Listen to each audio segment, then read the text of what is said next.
ایران نے امریکہ کو شکست دے دی ہے اور پیٹرو ڈالر آبنائے ہرمز کے قریب خلیج فارس میں ڈوب کر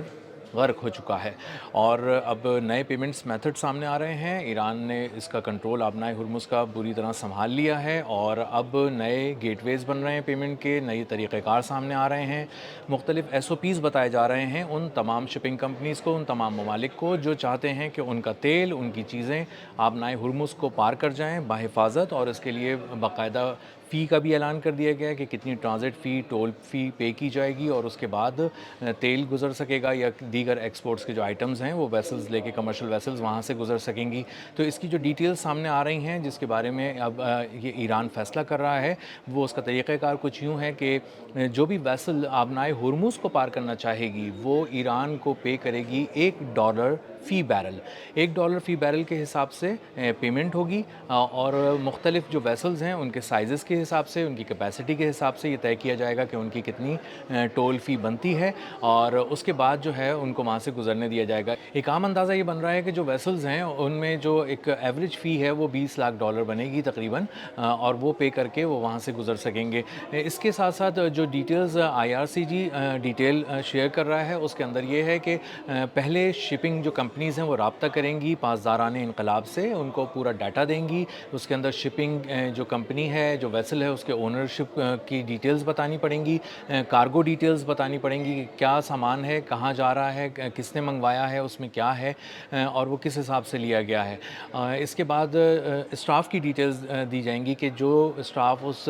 ویسل میں ہے اس کا تعلق کس ملک سے ہے، کس کمپنی سے ہے، اس کی نیشنلٹی کیا ہے، اور اس کے بعد یہ ساری ڈیٹیلز دینے کے بعد اس کو اجازت ملے گی کہ وہ وہاں سے آگے آبنائے ہرمز کو پار کر سکے۔ اسی کے ساتھ ساتھ جو ڈیٹیلز سامنے آ رہی ہیں اس میں یہ پتہ چل رہا ہے کہ جو پیمنٹ کا میتھڈ ہوگا وہ پہلے آ رہا تھا کہ چائنیز یوان ہوگا، چائنیز کرنسی جو یوان ہے اس میں پیمنٹس کی جائیں گی، پیٹرو ڈالر میں نہیں کی جائیں گی، یعنی کہ ڈالرز میں پیمنٹ نہیں ہوگی پیٹرولیم پروڈکٹس کی،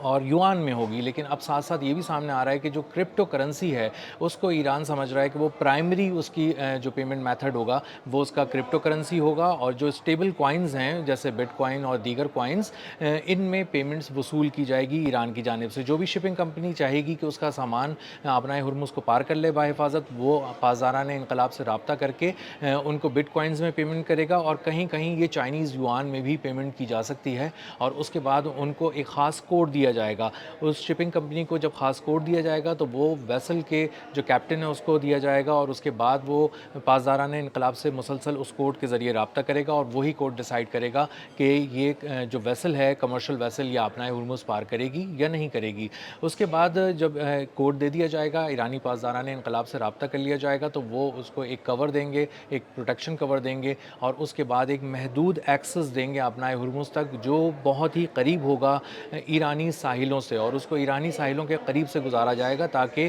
IRCG جو ہے وہ اس کو ایک مؤثر پروٹیکشن دے سکے، پورا ایک سیکیورٹی کور دے سکے، اور وہ جو حفاظتی حصار میں لے کے گزارنے والی بات تھی آبنائے ہرمز سے، جو چاہتا تھا امریکہ یہ کام کرے، وہ اب ایرانی پاسداران انقلاب کریں گے، ایران کرے گا، اور اس کی ٹرانزٹ فی بھی لے گا، ٹول فی بھی لے گا، اور اس کے بعد جو اب بہت ہی بڑے پیمانے پہ ایک طرح سے ٹریفک جام ہوا ہے آبنائے ہرمز کے پاس، خلیج فارس اور خلیج عمان کے درمیان میں، جو بہت سارے کمرشل ویسلز ہیں جو انتظار کر رہے ہیں کہ کسی طرح ان کو ایک گرین لائٹ نظر آئے اور اس کے بعد وہ اس کو کراس کر سکیں آبنائے ہرمز کو، تو وہ اب گرین لائٹ ان کو آہستہ آہستہ ملنے لگے گی، اور ایک ایک کر کے وہ کمرشل ویسلز وہاں سے نکل سکیں گے کانٹیکٹ کر کے پاسداران انقلاب سے، اور پاسداران انقلاب ان کو ایک سیف پیسج دیں گے، ایک پورا ایک راہداری بنا کے دیں گے جو محدود ہوگی، ایرانی ساحلوں کے قریب ہوگی، لیکن وہ وہاں سے گزر سکیں گے اور بحفاظت اس ڈیسٹینیشن پہ جا سکیں گے جہاں پر وہ اپنی یہ ساری پروڈکٹس لے کر جانا چاہتے ہیں۔ آبنائے ہرمز وہ گزرگاہ جو 33 کلومیٹر چوڑی ہے، اور وہاں پر ایران کا کنٹرول ہے، اور امریکہ چاہتا تھا کہ وہ وہاں پر اپنی نیوی کو بھیجے، اور کسی طرح سے وہاں پہ جو ایرانی بحریہ ہے اس کا زور، جو اس کی وہاں پہ طاقت ہے اس کو توڑ سکے، اس کا وہاں پہ جو بھی حصار انہوں نے بنایا ہوا ہے حفاظت کا اس کو توڑ سکے، اور اس کے بعد ایک پروٹیکشن میں حفاظتی حصار میں لے کے کمرشل ویسلز جو ہیں وہ آبنائے ہرمز کو پار کرا سکیں۔ یہ ڈونلڈ ٹرمپ کی خواہش تھی، کافی پہلے سے خواہش تھی، پہلے دن سے وہ کہہ رہے تھے کہ امریکی بحریہ کیوں آگے نہیں جا رہی، اور کیوں وہ جا کے کمرشل ویسلز کو وہاں سے نہیں نکال رہے، لیکن امریکی بحریہ نے یہ واضح پیغام دیا تھا ڈونلڈ ٹرمپ کو کہ آبنائے ہرمز تو بہت ہی دور کی بات ہے، ہم خلیج فارس میں بھی قدم نہیں رکھ سکتے، اور اگر آپ کی خواہش پہ ہم نے خلیج فارس میں قدم رکھا تو ہمارے جو بڑے بحری بیڑے ہیں، جو ہماری کشتیاں ہیں، بحری جنگی بیڑے ہیں، وہ تباہ ہو جائیں گے، اس پہ بہت ہی شدید حملہ ہوگا ایران کا۔ لیکن وہ یہ سمجھتے تھے، امریکہ یہ سمجھتا تھا کہ اس پہ امریکی بحری بیڑے پہ حملہ کرنا اتنا آسان نہیں ہوگا۔ اس کی وجہ یہ ہے کہ وہ بہت ہی سائز میں بڑے ہیں، سرویلنس سسٹم اس میں دنیا کے بہترین لگے ہیں، 13 ارب ڈالر کے وہ امریکی بحری بیڑے ہیں، اس میں پوری فضائیہ کھڑی ہوتی ہے، پوری بحریہ اس میں موجود ہوتی ہے، 4,500 اہلکار اس میں ہوتے ہیں، تو اس کو نشانہ بنانا اتنا آسان نہیں ہے کیونکہ اس کا دفاعی نظام بھی بہت مضبوط ہے۔ لیکن ایران نے جرالڈ آر فورڈ اور ابراہم لنکن کی صورت میں 2 امریکی بحری بیڑوں کو اس قدر شدید حملہ کر کے چوٹ پہنچائی ہے، تباہ کر دیا ان کو، کہ وہ پہلے کروشیا بھیجنا پڑا، اس کے بعد اس کو امریکی جو ہے وہ ورک شاپس میں بھیجنا پڑا، وہاں پہ جو بحریہ کی ہیں جہاں پہ ان کی مرمت کی جا رہی ہے، اور وہ زخمی حالت میں وہاں پہ پہنچے ہیں، اس حال میں پہنچے ہیں کہ وہ اب کئی سال استعمال کے قابل نہیں رہے۔ یعنی امریکہ اب کسی جنگ میں، کسی ممکنہ کشیدگی کی صورت میں، کسی بھی ملک سے کشیدگی کی صورت میں ان بحری بیڑوں کو ابھی فوراً استعمال کئی سال تک نہیں کر سکتا، اور جو ان کو ریپیئر کرنے پہ جو لاگت آنے والی ہے وہ بھی بہت بڑی اماؤنٹ ہے، جو کہ ابھی امریکی بحریہ کو لے کے پے کرنی پڑے گی گورنمنٹ سے۔ تو جو ایک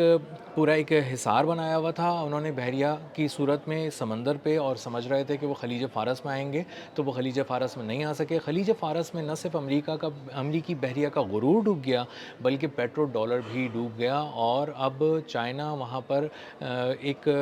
سامنے نہیں ہے، لیکن اس کی کرنسی سامنے ہے، اور اس کی کرنسی میں پیمنٹس ہو رہی ہیں، بٹ کوائن میں پیمنٹس ہو رہی ہیں، ڈیجیٹل کرنسی سامنے آ گئی ہے۔ ایک پورا SOP ایرانی پاسداران انقلاب سامنے لے آئے ہیں کہ جس کے تحت وہاں سے جو شپنگ کمپنیز ہیں وہ اپنی سامان کی ترسیل کر سکیں گے۔ آبنائے ہرمز ابھی بھی بند ہے، ابھی بھی 97% سے اوپر اس کا جو ٹریفک بتایا جا رہا ہے کہ وہ ابھی کراس نہیں کر پا رہا آبنائے ہرمز کو۔ آنے والے دنوں میں یہ کھلے گا، لیکن کھلنے سے پہلے ہی ایرانی پاسداران انقلاب نے ایک اسٹریٹجی کے تحت اس کے SOPs بنا لیے ہیں، پیمنٹ کے میتھڈز بتا دیے ہیں، کرپٹو کرنسی میں ڈیجیٹل والیٹس کے اندر یہ پیمنٹ کی جائے گی، اور اس کے بعد یا کچھ ایسے ممالک ہیں جو یوان میں کرنا چاہیں گے تو یوان میں کر سکیں گے، لیکن یہ طے ہو چکا ہے کہ اب ڈالر نہیں چلے گا، پیٹرو ڈالر ختم ہو چکا ہے، اور جتنی بھی ایشین کنٹریز ہیں وہ کم از کم پیٹرو ڈالر میں ٹریڈ نہیں کریں گے ایران کے ساتھ، اور ایک بہت بڑی جو جھٹکا ہے ڈالر کو وہ لگا ہے۔ امریکہ نہ صرف ایران سے جنگ ہار گیا، بلکہ پیٹرو ڈالر کی جو حکمرانی تھی وہ بھی خلیج فارس میں ڈوب گئی، غرق ہو گئی، ختم ہو گئی، اور اب آنے والے دنوں میں آپ دیکھیں گے کہ ایک طرف ایران پھلتا پھولتا نظر آئے گا، تقریباً ٹرانزٹ فیس ہے وہ تقریباً 80 ارب ڈالر سالانہ جمع کر سکے گا اپنے خزانے میں، یہاں سے وہ اپنے آپ کو مضبوط کرے گا، آئل ایکسپورٹس بڑھائے گا، تقریباً 20 لاکھ بیرل یومیہ وہ ایکسپورٹ کرے گا۔ آنے والے دنوں میں ایران آئل کو ایکسپورٹ کیا کرے گا اپنے، اس کا آئل ہے بھی اچھا، لائٹ کروڈ ہے، اور یہ بہت آسانی سے ریفائنریز جو ہیں وہ پروسیس کر لیتی ہیں، اسی لیے اس کی مانگ میں بہت زیادہ اضافہ ہوا ہے۔ تو اب ایران نے